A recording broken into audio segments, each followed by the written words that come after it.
Alrighty, well, Christmas is almost upon us, which means it's time for our final episode before the Christmas season. And what better way to celebrate Xmas than with one of the X-Men? So I'm just going to reach my hand into this hat here. Scott Summers.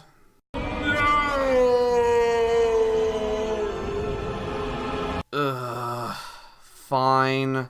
Roll the opening credits.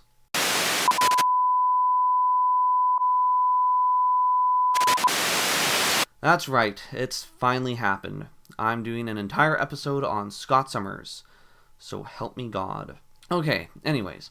So, Scott Summers, or as some of you may know him as Cyclops, was originally created by Stan Lee and Jack Kirby, which first appeared in X-Men issue 1, September of 1963, as the leader to the first X-Men team.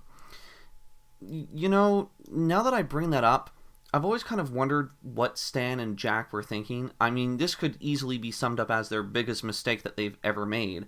Why would they make the whiniest person on the team the leader? I mean, think about it. Whenever someone else screws up, he calls them out on their shit. But as soon as someone else calls him out on his, he tells them to go off. What the heck?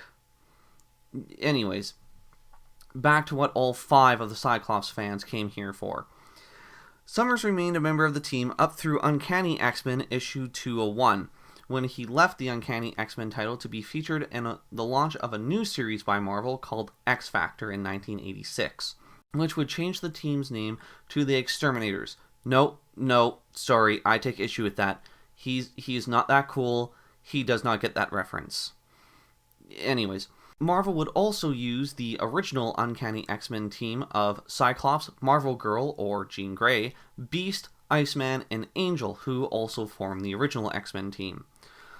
Scott would stay with the X-Factor title through X-Factor 70, and in October 1991 he would return to the X-Men to launch X-Men #1, the second series.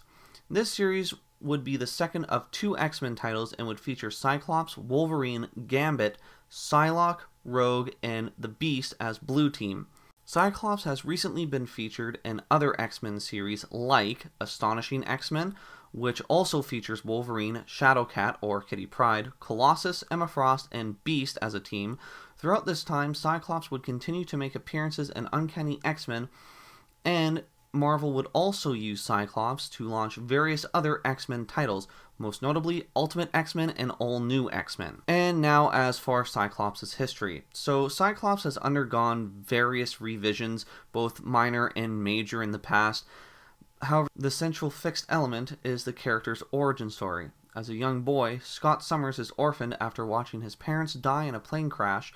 Scott and his brother Alex, who would later become Havoc, and his father we would later find out to be the leader of the Starjammers in I've Gone Cross-Eyed, are the only survivors.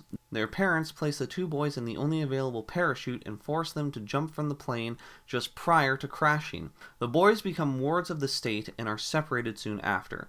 When Scott's mutant powers start to manifest uncontrollably, he runs away from the orphanage and wanders before being taken in as a ward by Charles Xavier, which is pretty much the same backstory we got in the Fox 90s cartoon and in X-Men Evolution.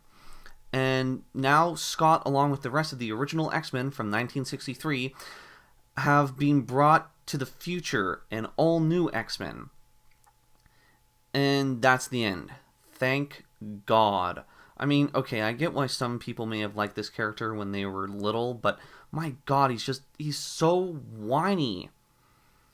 And I guess the next time I'll see you guys will be during our New Year's countdown of the best and worst comics of 2013.